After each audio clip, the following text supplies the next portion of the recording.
Hello guys, आज थियो नवमी। त्यही हुनाले म पनि बिहान बिहानै 7:30 8 बजेको भित्र हामी पूजा गर्नु गइहालेका थियौँ, किनभने पानी परिरहेको थियो सिमसिम। त्यही हुनाले अनि पछि गएर झन् धेरै पर्छ कि भनेर जानु पाउँदैन कि भनेर अनि छिटो हामी आइहालेका थियौँ र मण्डपमा पनि धेरै मान्छे थिएन। अनि छिटो हामी राम्रोसँग पूजा गर्न सक्यौँ, नत्र त पुरा धेरै भिडभाड हुन्छ अनि पूजा गर्नु पनि राम्रोसँग पाइन्न। र आज चाहिँ बिहान बिहान खाली खाली हुन्छ भनेर राम्रोसँग मैले पनि पूजासुजा गरेँ। पूजासुजा गरिसकेपछि अनि यहाँ ढक गरेपछि मैले पनि हजुरहरूलाई पनि एकचोटि दर्शन गराउँदैछु। हजुरहरूले पनि हेर्नुहोस् होला, यसो त सबैले दर्शन गरिसक्नुभयो, फेरि पनि देखाउँदैछु। र सबैजनालाई ह्याप्पी दुर्गा पूजा।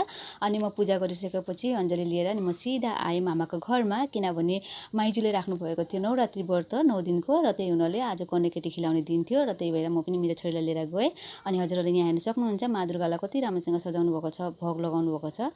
हेर्नुहोस् त कति राम्रो लागेको छ होइन। अनि त्यसपछि यहाँ हुनुहुन्छ शिवजी, अनि शिवजीलाई पनि कति राम्रोसँग सजाउनु भएको छ। अनि यसै त शिवजीको सेतो फुल प्रिय हो होइन। अनि त्यसपछि यहाँ गुरुबा पनि आउनुभएको थियो, राम्रोसँग विधि विधानले पुरा राम्रोसँग पूजापाठ गराउनु भयो होइन, होम गराउनु भयो, बहुत राम्रोसँग पूजा गर्नुभयो।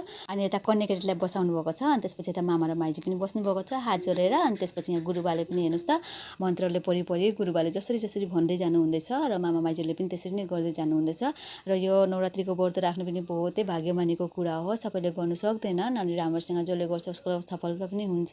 र मामा माइजूले पनि गर्नुभएको छ आफ्नो घर परिवारको लागि, सुख शान्तिको लागि राम्रो होस् भनेर अनि गर्नुभयो। अनि यता हेर्नुहोस् त अनि यहाँ खुट्टा धुनुको पाली आयो कन्या केटीहरूको, अनि बहुतै राम्रोसँग गर्नुहुँदैछ गुरुबाले। र हजुरहरूले पनि एकचोटि सुन्नुहोस् है त गुरुबाको के भन्नुहुँदैछ।